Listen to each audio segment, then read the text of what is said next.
Hey everyone, Irit here with another video in my daily sketching in my sketchbook series. And today we are moving to another earthy color, and this one is relatively new to me. I picked up the tube, I don't know, I think sometime this year or last year, and I'm a bit undecided about this color. So this color is by Daniel Smith. It's called Burnt Yellow Ochre, and as you can see, it's a lot more reddish than yellow ochre.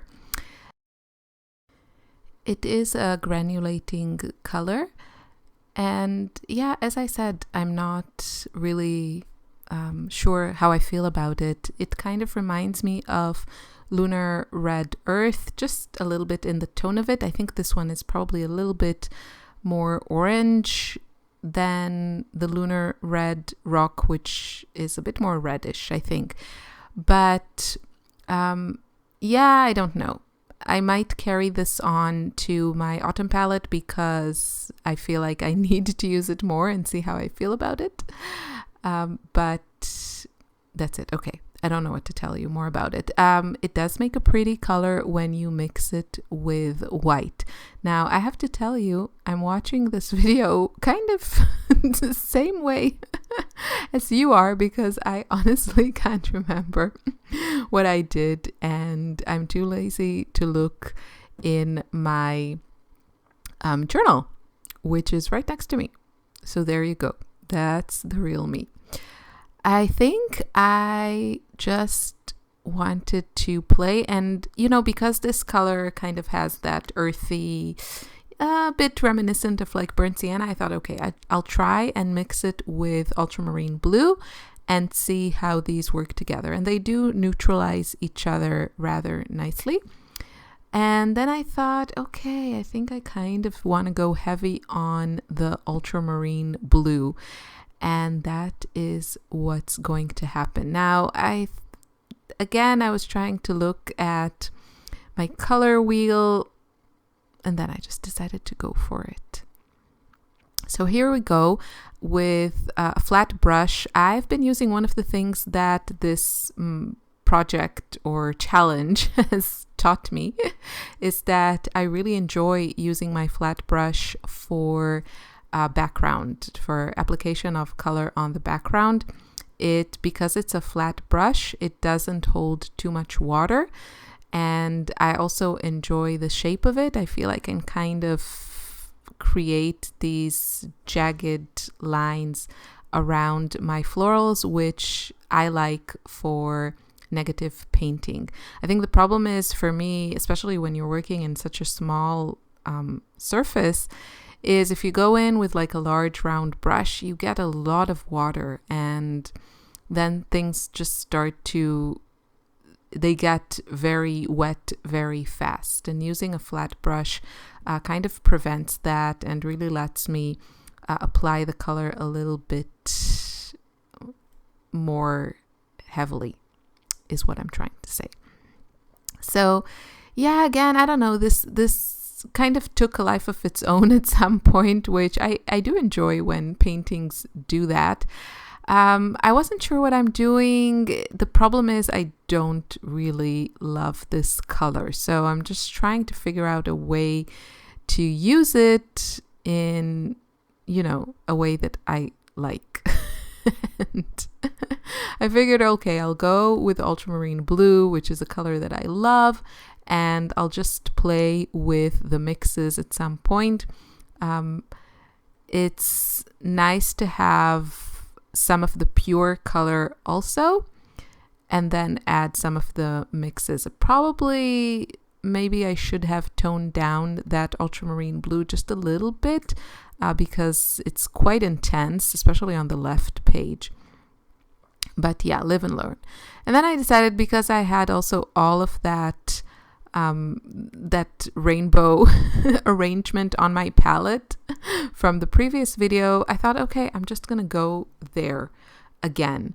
And I kind of worked fast, and because everything was still wet, then the colors blended really well. Now, I had a comment from someone, and she was so right that this paper, it just behaves. You can like pour in the paint, add it more and more, and it just flows and flows and flows. And you can just keep on adding the color and it keeps on blending and flowing. So you kind of have to know how to work with it. But the point is that when your painting is still wet, you can get a lot of pigment in there and it will kind of flow and blend really well, which personally, I've said it a gazillion times, but I'm really enjoying the paper in this journal. I had Tina asked me, Tina that very kindly found the source for these sketchbooks in cult pens. I haven't checked in the last week. I'm guessing they probably sold out most of them, but she asked me if I knew which paper this is. I really don't, and I haven't been able to find. I looked through all of Fabriano's range and I couldn't find anything that seemed to be similar to the paper in this sketchbook. Now, I don't know if I would, I'm sure I would enjoy to painting on it also outside of a sketchbook, but I think if I just painted on a sheet of paper, I would probably go with a 300 GSM 100% cotton paper or cellulose paper that I really enjoyed. But for sketchbook, this paper is perfection for my personal style, which is very kind of loose and sketchy, that shows bright colors and granulation. Yeah, this paper is the perfect fit for me. So I think you can see now, because I worked fast, because I added colors in when things were pretty much still wet, you get these soft transitions, but you can still see where I dropped those more vibrant colors. And I really like it. It was just a fun painting to work on. And I did enjoy it. And I enjoyed trying to push away a lot of that burnt yellow ochre because, I'm not sure how I feel about it. So adding the date and adding the color. I'm seeing now how I'm struggling a bit to keep up with the daily situation of videos. I'm pretty sure it's going to dwindle down slowly or not so slowly. So bear with me. I do apologize. I wish I could continue to do daily videos. Seriously, it's fun for me. It seems like it's fun for you. So it's all good. Except my kids disagree. So I have this notion that I should, spend time with them and do stuff that they want. My kids these days. So the next color is actually I think it's probably one of my favorite neutral colors, and it's Hematite Burnt Scarlet Genuine by Daniel Smith. It's a lovely kind of a soft brown that has this beautiful gray granulation, and I did, something a little bit different with that page. That will be tomorrow's video, I think. And then we're moving on to Potter's Pink, and then I have a couple more neutrals in my palette, and then we will be moving on to the dark colors, which I'm kind of excited about because I do really love the dark colors that I have in my palette. Most of them are very granulating. So I'm hoping to do kind of dramatic pages. I'll probably use those darks for the background and kind of stay with that negative painting mood. Although knowing me, just because now I've said it, I'll probably do something else because I don't keep my promises.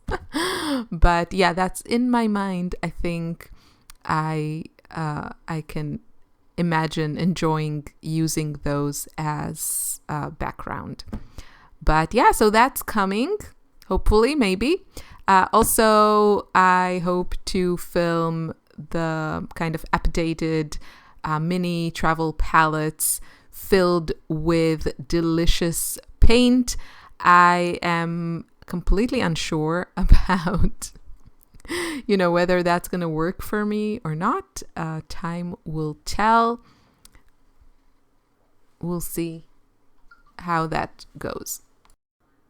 I'm using my Pro Art small sword brush, which I love, but I also have to tell you that I have found a really beautiful dupe for it. And yeah, I just don't have enough time to make all the videos I want to make. So slowly but surely we'll get to everything, you know, until the end of the year, maybe sooner. I'm dropping in a little bit of Nicolazo yellow there because it pushes the other colors aside. Because my background had a lot of blue, what I'm getting is a lot of green. So this started as something quite monochromatic and turned into a rainbow extravaganza. And I'm totally okay with it. I'm really feeling all those happy colors lately. And what I do think now, looking at this, I think I probably should have neutralized a lot of that ultramarine blue that I started with. I think the effect would be a bit more interesting and less kind of in your face if I didn't have so much of the pure ultramarine blue. So that's kind of my note to self, but you can see how dropping all of those other colors still kind of blended that ultramarine. So yeah, this is this page. It was fun to make, was rather quick and enjoyable. I hope you also enjoyed watching this video, and I'll see you in another one tomorrow. Bye.